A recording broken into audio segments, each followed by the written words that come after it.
Hello, ladies and gentlemen, and welcome to this. And I'm not going to analyze the Call of Duty trailer because that would just, I want to try and be your number one source for Call of Duty Black Ops 2 information, and it's just, I can't even continue that because it sounds so fucking gay.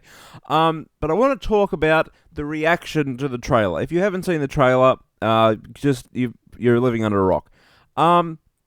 I think that people overanalyze video games now, especially video games like Call of Duty. I mean, Call of Duty, you're not supposed to sit there and go, let me see, the themes in this game compared to the other Call of Duties is that it's a little bit too the same.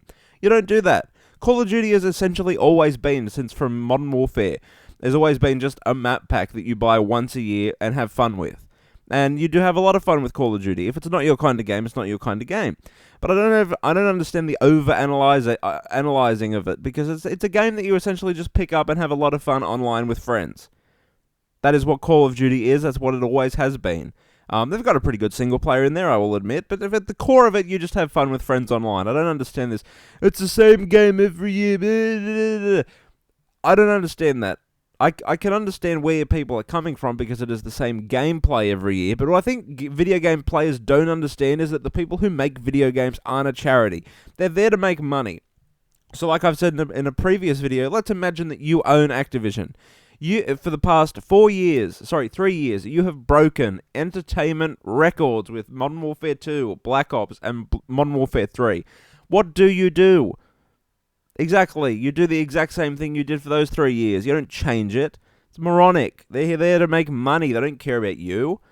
God. I mean, that's something I don't think video game players understand for any video game. I think that a lot of gamers think that, this company is only here for charity, and that, they're trying to get me to buy DLC. It doesn't come. It's on the disc. At the end of the day, they're a business.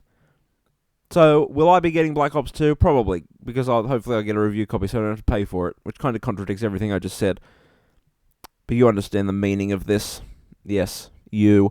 And a lot of people say it's the same game. What the fuck? I mean, what the fuck do you want to change?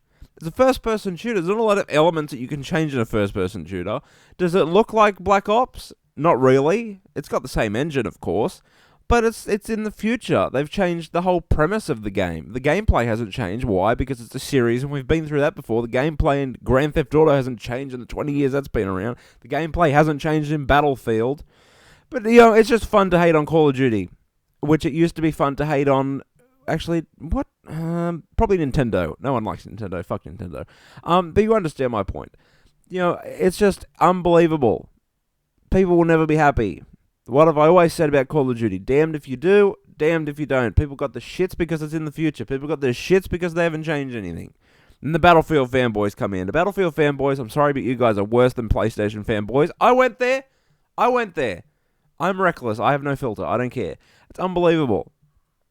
Because the irony is, and the absolute irony is, that 90% of the people who are bitching about Call of Duty will buy it the day it comes out. That's the absolute irony. And why? Because it's fun.